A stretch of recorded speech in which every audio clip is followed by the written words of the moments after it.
Good evening, ma'am. Good afternoon or good morning. I am Kim Josh Divinagrasya from second year, section E. This day, ma'am, I will be discussing my parasite, which is the Plasmodium falciparum. So, it is the deadly protozoan parasites that cause severe malaria in humans. So, introduction of the Plasmodium falciparum. So it is a single-celled protozoan parasites that cause the most severe form of malaria in humans.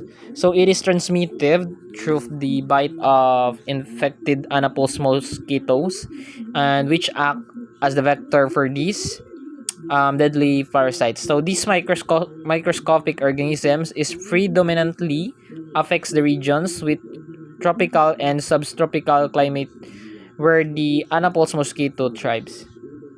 So the next one is the distributions of the Plasmodium falciparum.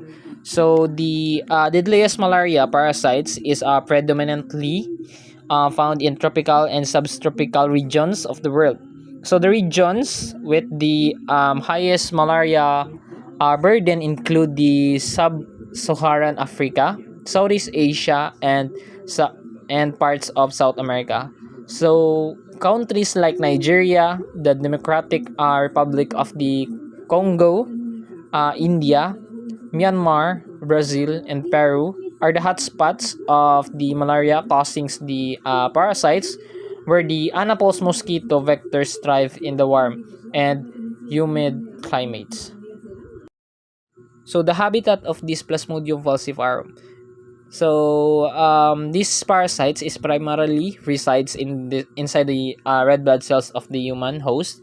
So this intracellular habitat allows the parasites to evade the body immune defense and replicate within the protected environments of the red blood cells.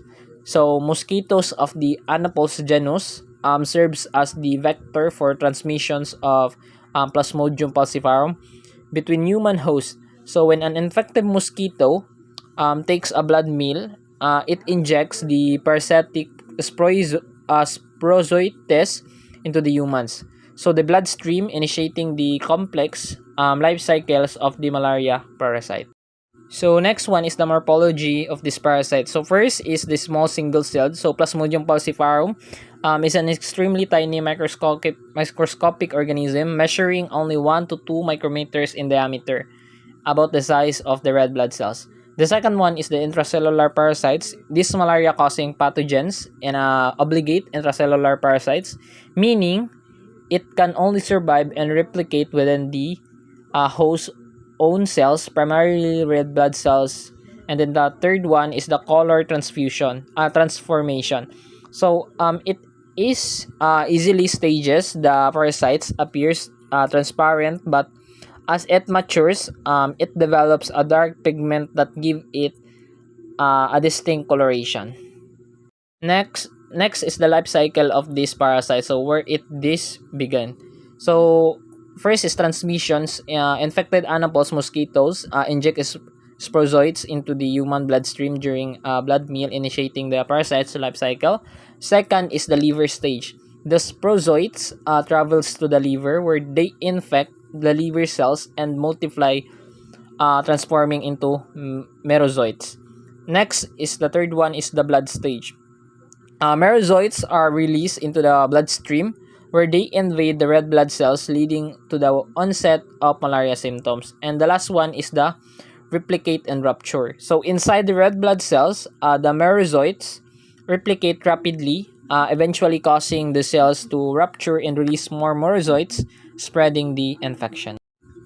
Next is the pathogenesis and clinical feature of this parasite. So, severe malaria, this infection with Plasmodium falciparum can lead to life-threatening complication, including the cerebral malaria, severe anemia, and organ dysfunction. Next one is the fever and chills. So, the classic symptoms of Plasmodium falciparum malaria include the high fever, chills, sweating, and fatigue. The deadly complications is left untreated. The complication of Plasmodium or the parasites malaria can progress to coma and death. Next is the immunity. So the human body mounts an adaptive immune response involving the T lymphocytes and B lymphocytes to combat the Plasmodium falciparum infection. This response lead to development of antibodies specifically target against the malaria parasites. So, after repeated exposure to Plasmodium falciparum, individuals can develop a long-lasting immunity that helps to protect them from future severe infection.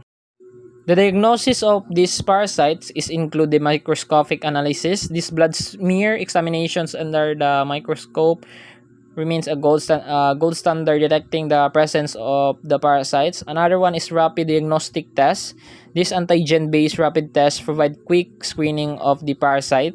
And also the molecular confirmations or the polymerase chain reactions techniques can conclusively identify and differentiate the parasite and confirming it. And lastly is the treatment of this parasite. So healthcare professionals recommend a range of anti-malaria medications to treat the Plasmodium malaria.